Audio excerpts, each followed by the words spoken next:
Ladies and gentlemen, when I was invited to co-host this year's conference, I made one ask: to have a session with fellow leaders from the worlds of museums, galleries, and historic houses, to shine a spotlight on the work we do day in, day out, as custodians of the places where history was made, preserving artworks and artifacts of international importance, and sharing the stories of those who came before us. As a public historian and curator at Winston Churchill's former home of Chartwell, I'm acutely aware of the great responsibility held by myself and my fellow panellists in presenting history and art history to our audiences and supporters. No more so did I feel this than when, on my second day at Chartwell, a 90-year-old volunteer, a former D-Day veteran who had previously served on the Arctic convoys, took my hand and said, "You, young lady, have the best job in England." He became a dear friend, and I quickly saw that he was absolutely right.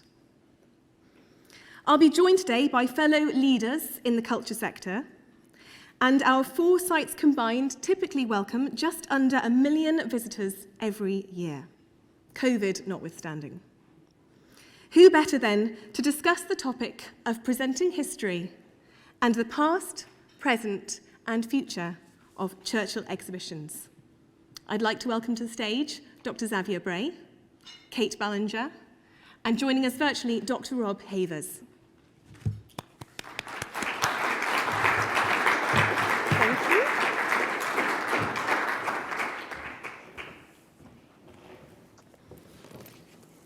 Dr. Xavier Bray is an art historian specialising in Spanish art and is the director of the Wallace Collection here in London.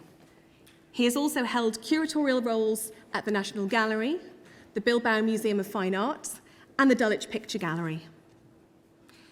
Kate Ballenger has the enviable job title of Keeper of Palace and Collections at Blenheim Palace.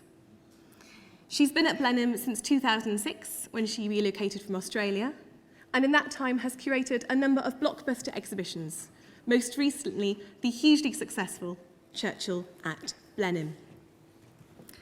Last but not least, we have Dr. Rob Havers, a military historian and experienced position of CEO holder, having held the role at the George Marshall Foundation, the Pritzker Military Museum and Library, and presently at the American Civil War Museum. His Churchillian origins, however, can be found in having held the role of Senior Lecturer of War Studies at Sandhurst, and also a decade spent as the director of the National Churchill Museum in Fulton, Missouri. So, ladies and gentlemen, we shall begin.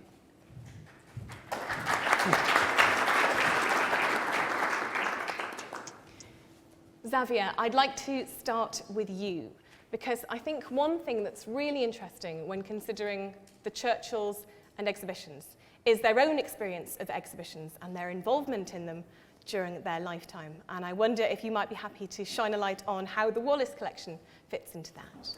Well, thank you, Katherine. So for those who don't know, the Wallace Collection is literally 100 metres down the road, so there's a strong connection there. But it's one of these extraordinary collections that was given to the nation by Richard Wallace, who was a collector, mainly lived in Paris. He has an interesting link with Churchill through the fact that his great-great-granddaughter was Odette Paul Roget, and the nice connection between Churchill and Paul Roget Champagne is certainly there. But during lockdown, as I was looking through our archives and library, I found this rather extraordinary exhibition pamphlet that was basically an exhibition organised by Clementine Churchill to raise funds for the Red Cross, to the Russian aid fund that she created. And as you all know, she managed to raise about £8 million over the Second World War to help the Russian forces. And it's when I opened it, I was amazed to see how many artists had been called in to give their works of art, such as Henry Moore, Epstein, who provided this amazing portrait of Ivan Maishki, and indeed the exhibition was opened by Lady Maishki in August 1942. It ran for a whole month. It was extremely successful. It sold a very good amount of works of art. And it was basically the fact that the Wallace Collection had to empty it's a treasure house, and a lot of the works of art had to be sent for protection outside London, to different country houses outside London. But clever Clementine Churchill came up with this concept of doing a series of exhibitions. And then when I flicked through the pamphlet, I then found Winston Churchill's signature on it. And I then learned that Sir Alec Martin, who was a trustee at the Wallace and head of Christie's at the time, had got him to sign and then auctioned it as part of the Russian aid fund. So there's that. But then secretly I was wondering, well, did Churchill, who is a great painter, as you all know, did he very discreetly introduce one of his paintings? We do know that he did on many occasions exhibit some of his works as pseudonyms. Charles Moran was one, David Winter, I think, was the other at the Royal Academy. And so this is something I'm looking into, and I might sit down with Katherine and see if there are other pseudonyms to find out if he did actually participate in this very interesting exhibition. But it's got me thinking about the exhibition itself, whether there might be an element of recreation, but also, and perhaps we can talk later about it, perhaps also consider Churchill as a painter. It's a time we all know he's a great painter in his own right, and might the Wallace be a good place to stage such an exhibition would be, of course, an interesting discussion to have. It's fascinating for me to think about Clementine's interest in the curation of exhibitions and displays, because ultimately my role at Chartwell is heavily influenced by her own hand and her own involvement in the preparation of the house for opening in 1966. And I wonder if at this point I could bring in Rob Havers as well. In your role at the National Churchill Museum, the Churchill family were hugely supportive in it being established. You yourself started there not long after the millennium, and so a number of decades passed since it was founded. And I wonder if you could tell us about your vision for what you thought the museum should be at that point in time to be relevant to contemporary audiences. Hello, Katherine, and a very good afternoon to everyone. I'm delighted to be with you, albeit virtually. As Katherine said, I began at what was then the Winston Churchill Memorial and Library on the campus at Westminster College in 2004. And I came on board at a point when the college itself and the museum was thinking about how to tell Churchill's story better and to put in a permanent exhibition that narrated that, and also employed the best of new museum technology as was at the time. And so one of the things we were actively thinking about, and I think this is often a successful model for all history museums, it's how do you connect with a broader audience, obviously, and do justice to the story you are telling. So what we tried to do with what was then the new exhibition in Fulton, Missouri, was put Churchill at the center of those big events of the 20th century. Obviously, the First World War, the interwar years, World War II, which is how most Americans knew Churchill, of course, the Cold War, that in some sense, in the public mind, actually begins at Westminster College on the 5th of March, 1946, when Churchill delivers that profound speech and utters those immortal words about an Iron Curtain having descended. We wanted to broaden that, though, from just World War II and the Cold War to put Churchill in context for those big events, and thereby interest those who have an interest in 20th century history, as well as Winston Churchill.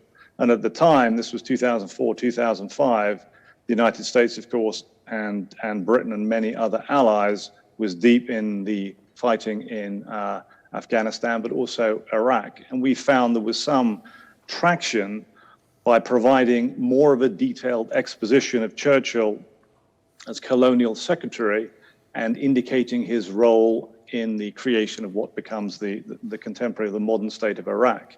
And that was a way to connect the present and a subject that was central to a lot of people's thoughts. Where is Iraq? Where did it come from? And then thereby to connect to Winston Churchill. So that seemed to be an interesting and a useful device.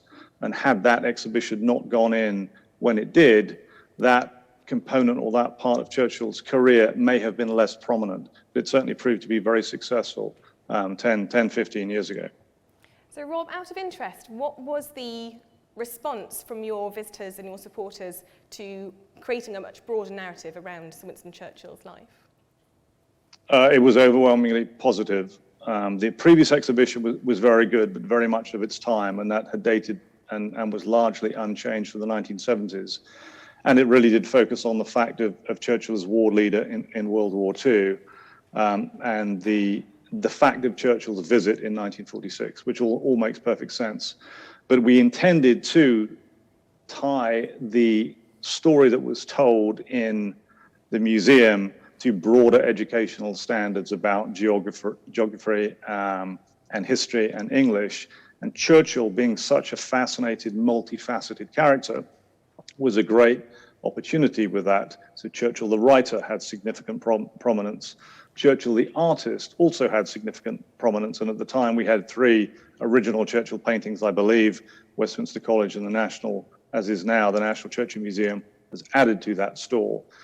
And it really fleshed out the fascinatingly complex man that we all know Winston Churchill to be, by really beginning at the beginning in 1874 at Blenheim, his time at what was then the Royal Military College of Sandhurst, the Boer War, his time on the Northwest frontier, and just Churchill in the round, looking at the events that shaped him and created the man that steps up in May of 1940.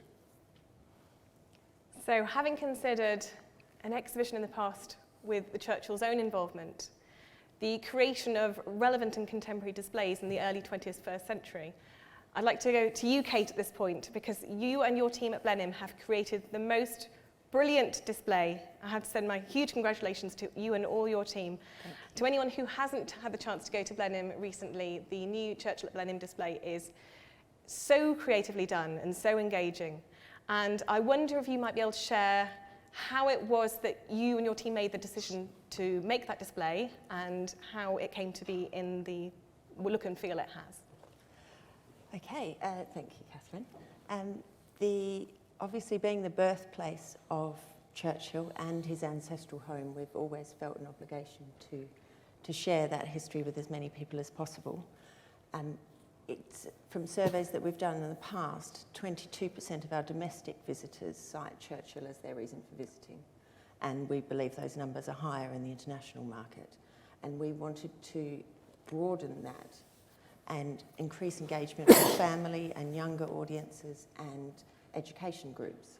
Obviously, COVID hit. We did have a Churchill exhibition within the Palace, but it was a very small space that had a lot of interpretation, and COVID meant that we weren't able to reopen it. So it was closed the whole time, and that brought upon sort of the need to establish a new space and gave us the opportunity to look at doing things differently, particularly if we were trying to engage a new market. So we worked with new designers that weren't traditional exhibition designers and looked at making it a multi-sensory, immersive experience, so including not only sound but AV, which brought a lot of the objects we had in the collection to life, smells within there. We've also employed a sculptor to create a life-size waxwork of Churchill, which is wonderful, and that has really been embraced by so many visitors that in the past would have, I believe, run through the exhibition really, really quickly and not spent time to discover more. I think it is definitely something that museum professionals need to be aware of, that need to be more multisensory to meet expectations of visitors and supporters. Something I've done at Chartwell, which I'm incredibly proud of, is that I, for the first time since it opened to the public, opened the Secretary's office. And I think the secretaries play such a vital role in the story of Winston Churchill's political and literary output. But their stories hadn't really been represented at Chartwell.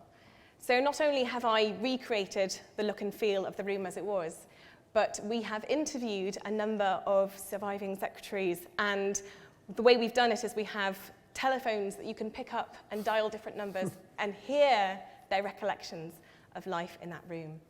So why have a curator telling you what life was like when you could have the people who lived and breathed their lives in there telling you? And I think it's that creative approach, which is exactly what you've done at Blenheim, which is so vital to engaging people with the stories, not just of Winston and Clementine and their wider family, but the groups and communities whose lives orbited around theirs. So we've done the past, we've done the present, the future. Who wants to have a go at a crystal ball? Xavier, why don't we start with you? What do you think awaits in Churchill exhibitions? Well, I mean, I do love what you've done at Chartwell, and particularly the studio as well. I think there's a lot there, and I'm sure you've got lots of plans that you could do quite a lot of sensory things like the smell of paint and opening up the palette and all that kind of thing. I think it's a very interesting question, and as I was mentioning in this, as I was looking through the pamphlet and thinking about the Churchills and the connections with the Wallace, I do think there is a time and a right moment to consider him as an artist for his own sake. I was reading Ernst Gombrich on his appreciation of him as an amateur artist who loves painting. And indeed, when you read Painting as a Pastime by Churchill in 1921, it's full of not just anecdotes, but truly heartfelt ideas about what painting is and about well-being and the stuff of paint. He really got involved physically, and it's something that I think one should be able to communicate to present-day audiences, and possibly post-lockdown. I think we are all very keen on well-being, and we've all been doing our cold water swimming, our yoga, but painting is another thing that people have rediscovered. And maybe by using that and treating Winston Churchill seriously as an artist and selecting the very best, you could probably come up with a very beautiful exhibition, actually, that also complements his biography. Perhaps also something I've come across and spoken to you about is the fact that he did keep these paintings, but sometimes exchanged them or gave them as diplomatic presents. That's something I found very fascinating, and we know about the Roosevelt painting that came out recently for sale, but there's one for Truman, one for Eisenhower. Randolph Churchill told me that was one for a German Chancellor, Cheka, I think it was. Adenauer, is that right? Yes. So, there's that aspect as well. So there are many great stories there, and as somebody who has worked in the arts as a curator of exhibitions, I suppose my job is to try and find good stories, good narratives. And I would say that there is a good narrative to be told here. So this is something I would like to try and take my trustees to think about it. I'm aware that Churchill, his personality is under criticism as well, so there's also that to take into account. But I think as an artist, it's definitely a great angle on him and could be absolutely refreshing, actually. And as you know, through art, you can heal many wounds. And I think as well, there's such a brilliant opportunity for partnerships as well between organisations. So for example, Chartwell, we have over 180 paintings by Winston Churchill. It's the largest collection on public display in the world. But for us, it is by definition in a relatively remote location. His home, he loved it so much because it had that countryside, incredible view.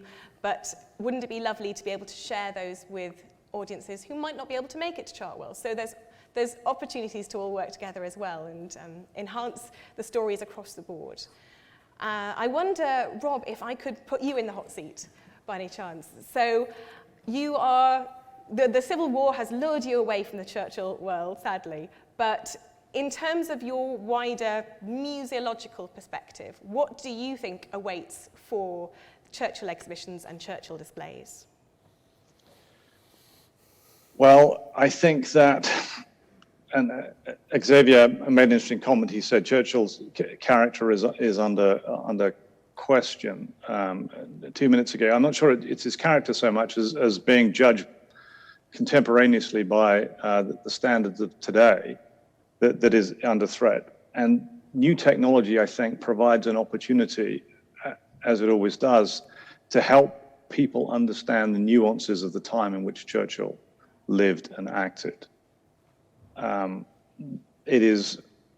remember when we put the exhibition in Fulton, Missouri, and a substantial donor came to visit and said, I'm not really sure this is the right way to go, you're going to dumb it down. And my response, of course, was new technology will actually enable us to connect with people who may have thought they had no interest in Churchill, but the nature of the engaging displays will actually prove that not to be the case, and they will find an interest. And when this donor came and looked around again, he said, I apologize, you've actually smartened it up. It is far more content than was previously, but the accessibility piece is clearer still. And so I think, much as I'm sitting here in Appomattox, Virginia, talking to an audience in London, technology can help bridge that sort of those different gaps and provide opportunities. You're never going to replicate being able to see Churchill's paintings in situ at Chartwell, but the nature of evolving technologies means that perhaps in the very near future, you can get quite close to that. It'll never replace that opportunity to visit in person, of course, but I would imagine and believe that the likelihood is that it will increase the willingness of those who might never have thought a trip to Chartwell was on the cards. They're more likely to come and make the effort. So I think the future of Churchill is much like the future of museums, the opportunity to engage with broader audiences, but also to tell a more complex story in a fashion that previously was not possible. Wonderful. Well, I think that concludes things brilliantly. I think ultimately we're all in the same business of connecting with our audiences, making them engage with the stories of our places, moving, teaching and inspiring wherever and however we can.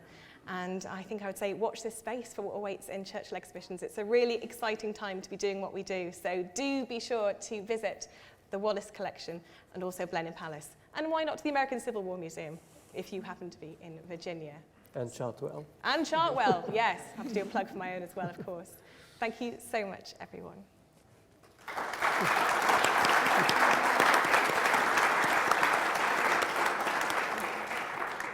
We have a few minutes for Q&A.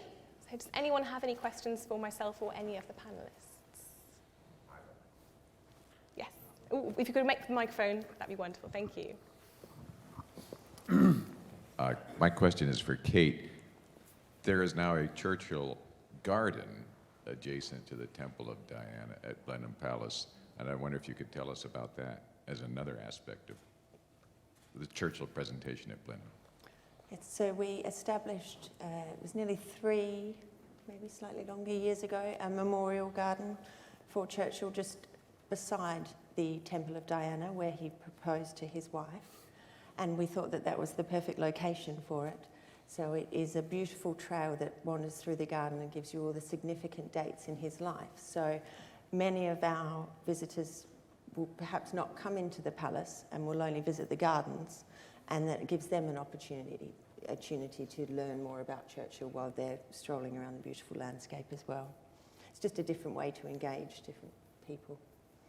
And it's so subtly and sympathetically done. I think that's what the brilliant part is. If you had something that was really jarring to the context of those beautiful gardens, it would seem quite abrupt, but it's so well done. And like I say, you almost don't realise through osmosis that you're gaining this chronology of the life of Winston Churchill. So I do think that's been brilliantly done.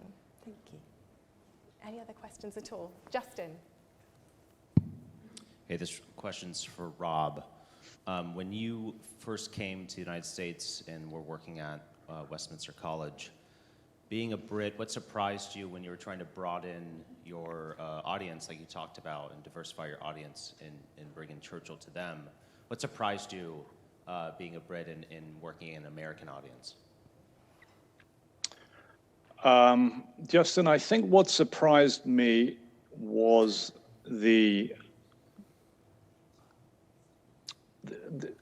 amongst those connected with Westminster College and the Churchill Museum was the passion for Churchill.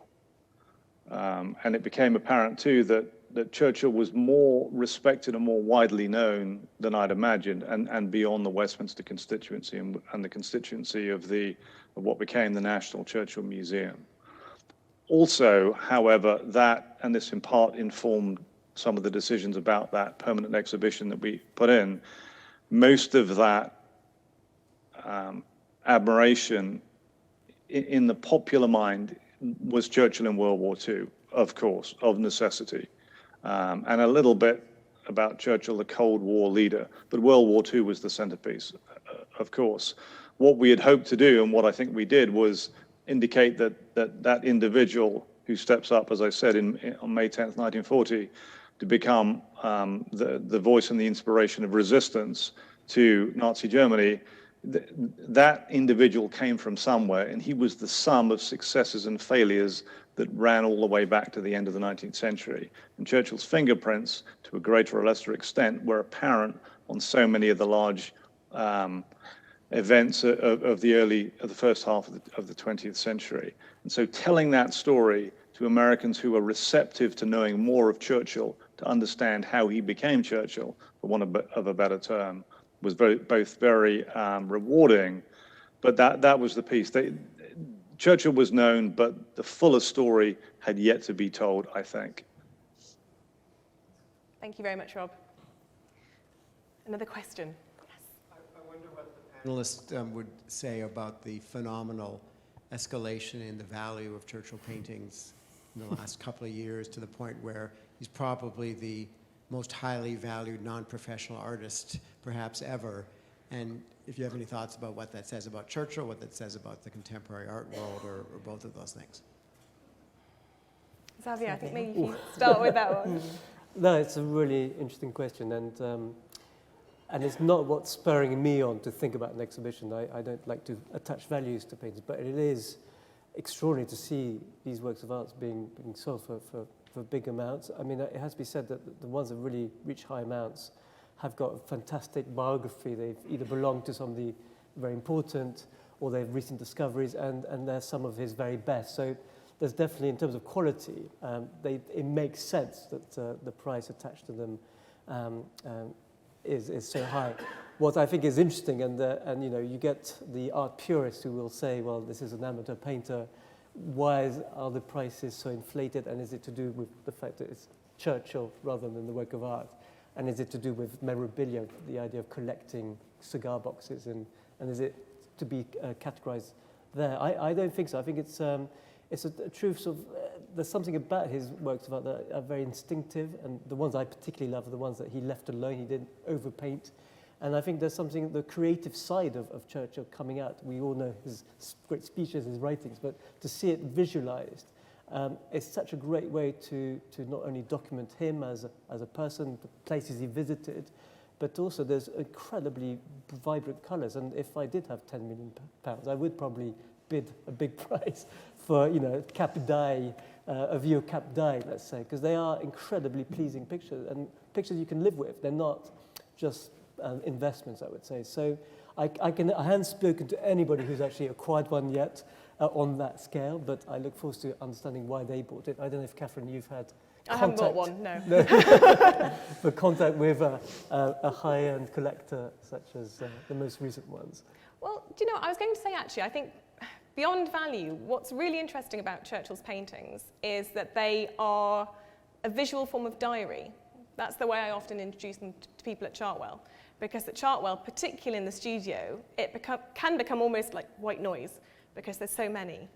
But if you break it down and you think of each one as his equivalent of a page of a diary, it's the places he's going, it's the people he's seeing, it's the views that inspire his brush, and in the very brightest colours he can possibly paint.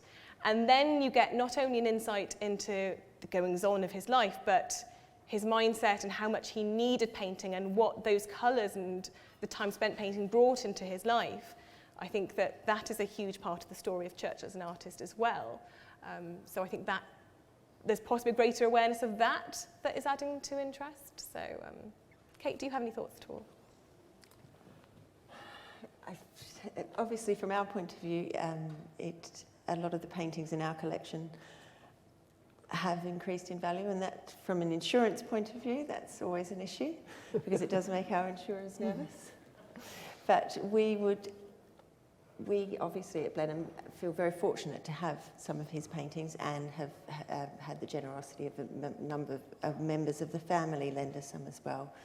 And they are beautiful works that inspire many people, and it's amazing how many of our visitors come in and aren't really aware of that aspect of his personality and how prolific he was, and they really engage with it and seem to really enjoy viewing his work. So I think we should share it with as many people as possible.